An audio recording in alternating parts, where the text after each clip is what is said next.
newscast on Canal. Also joining us on the news in the English language. My name is Gladys Sambodibang. We begin with our headlines.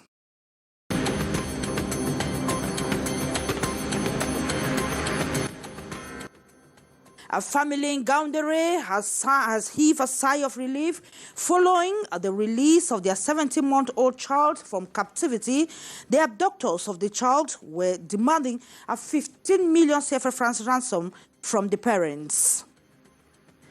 And in Yaoundé, an emotion-filled welcome for Senator Regina Mundi, who spent a month in separatist captivity in Ashong, Batibo, in the northwest region of the country.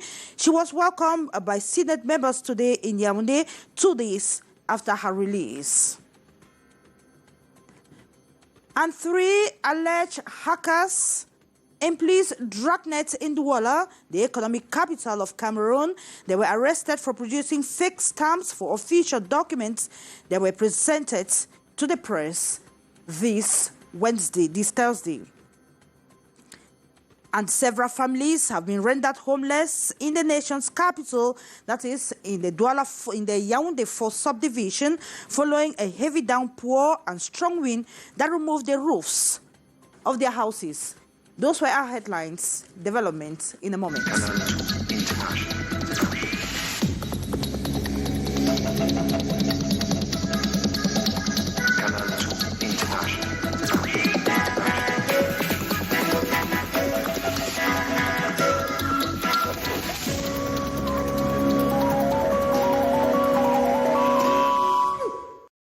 A 17-month-old baby has spent his first night with his parents after spending 72 hours in captivity. The captors or the abductors of the 17-month-old baby were demanding a 15 million CFA francs ransom from the parents of the child.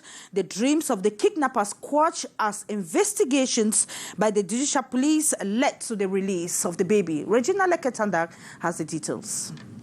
After 72 hours in captivity, this 17-month-old baby can once more feel the warmth of his loved ones after regaining his freedom from his kidnappers in the Sabon Gari neighborhood in Gaundere 1. The abductors had been demanding the sum of 15 million francs CFA from the family before an operation that led to his release. I left the house on Monday and was about 1 p.m. when my wife called asking me if I went out with the baby. I told her no. She then told me the baby was nowhere to be found. She said the child was playing in front of the gate. That was when I immediately said to myself, someone had kidnapped my child. Informed about the situation, the commander of the judicial police convoked every member of the family for questioning, and a suspect close to the family was identified.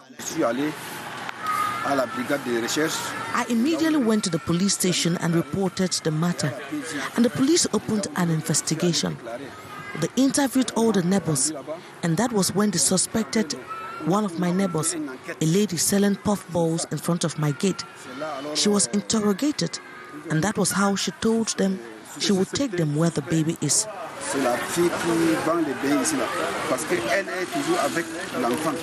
The suspect, known as Aisha, 22 years old and a mother of 2, who connived with the kidnappers, was until now like a member of the family.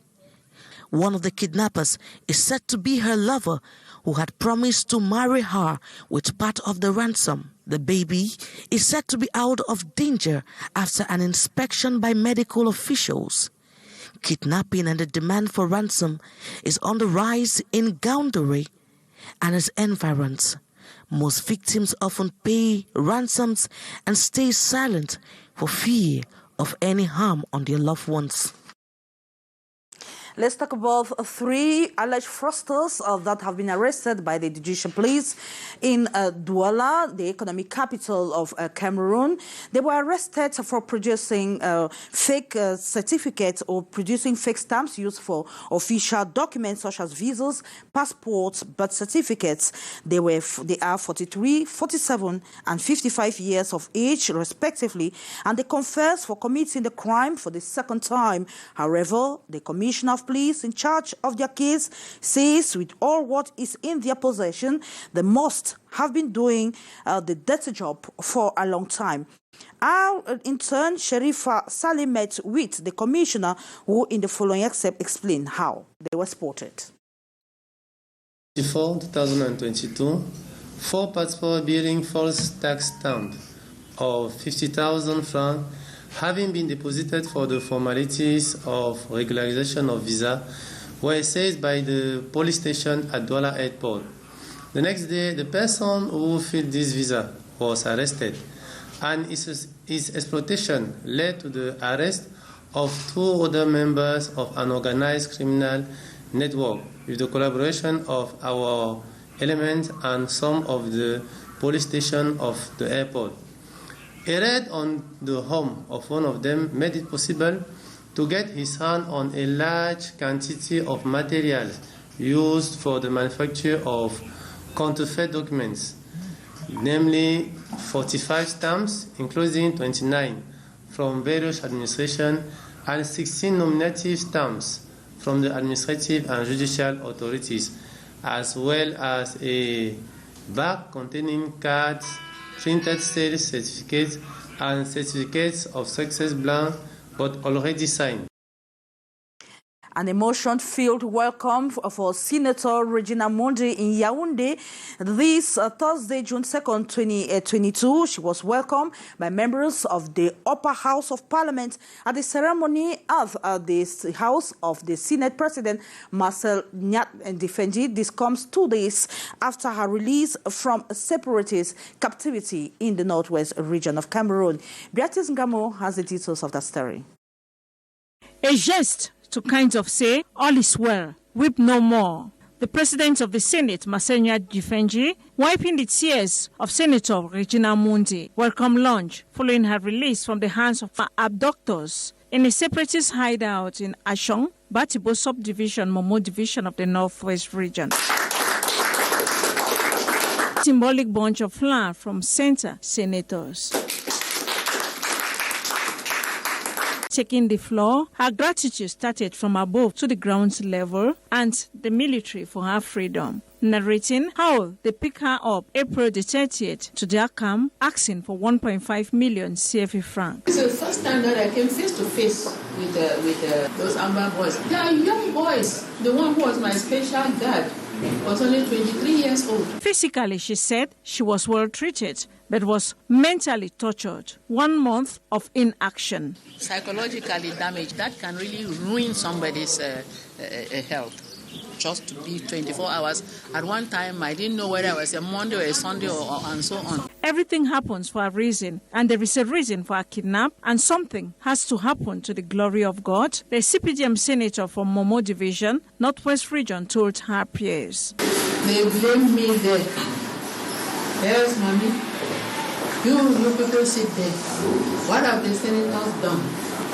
So in my heart, I believe that this is an opportunity for us to keep the door open, to communicate with those. She made this appeal to the senators in the name of peace. Mr. President, perhaps they have to pick up a senator to take them to go and see their own condition and maybe also understand them so that we, the senators, could do something to bring peace.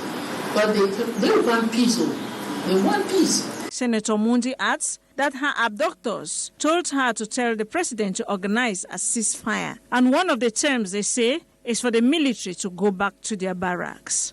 She was accompanied by Northwest Governor Adolphe Lele Lafrique. We are celebrating her release today. It's a strong message to the population of the Northwest region that have to continue like they have started doing it by mobilizing themselves, rallying behind the head of state to bring back long-lasting peace in this country to allow us build back better Cameroon. Senator Regina Mundi is back for the June session of Parliament to open next week, Tuesday.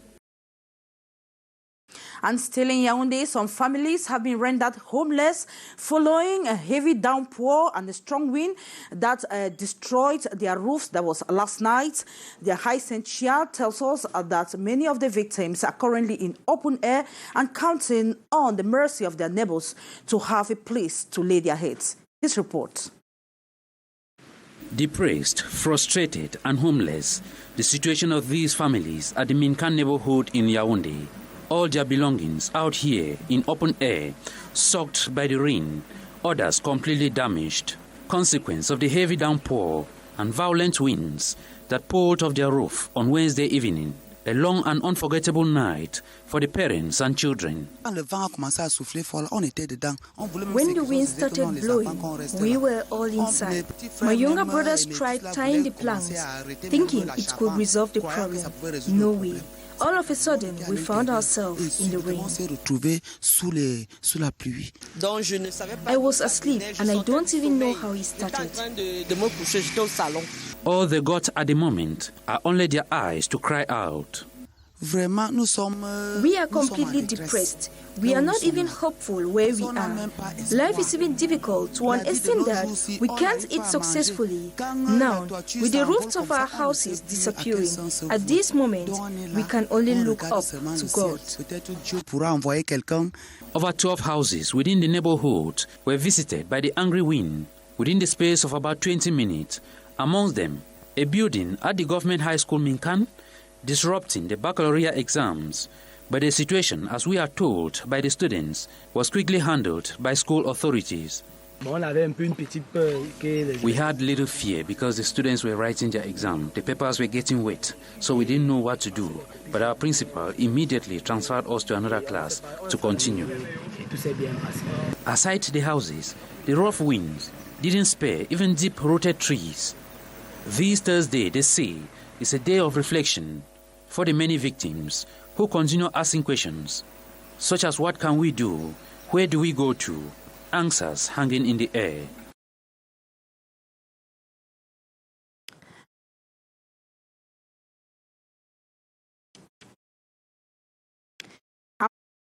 The indomitable lionesses are camping to fine-tune preparations ahead of the upcoming Women's African Cup of Nations in Morocco come July. The girls yesterday played a test match against the National Football Academy at the Fekafoot Technical Center in Oja. That was in the nation's capital.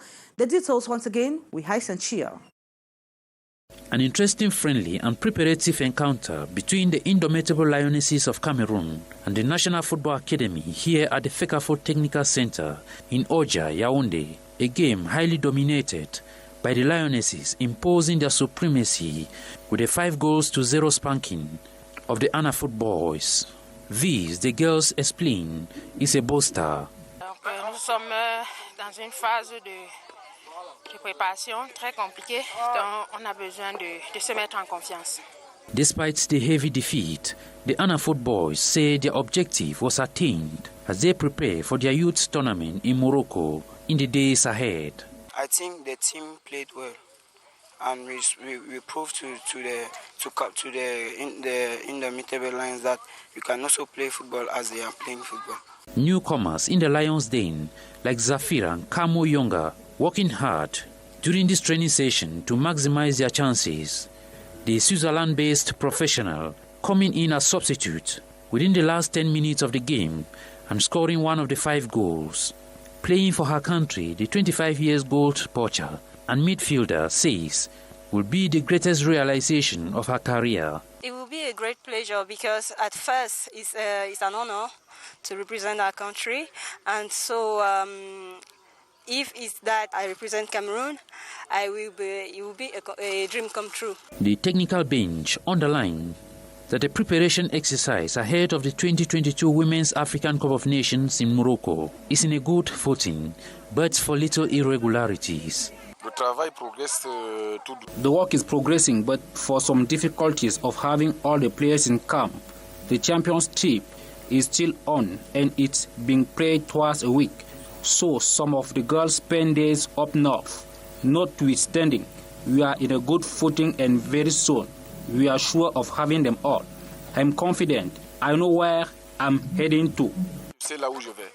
Superstars like Njoya Ajara and Abodi Ongene still awaited in the Lionesses' den as the girls of Gabriel Zabo built up for 3 friendly matches ahead of the July expedition, home and away encounter against Senegal on June 15 and 18 respectively, and a battle with the French selection on June 25th. It is with that sports news that we wrap up this edition of the Primetime Newscast in the English language on Canal the International. Up next will be Debrief with Lil Piedju. You have the news in the French language at 7:50 p.m. with Kati Mukuri. I'll be your same time tomorrow, God willing. Bye-bye.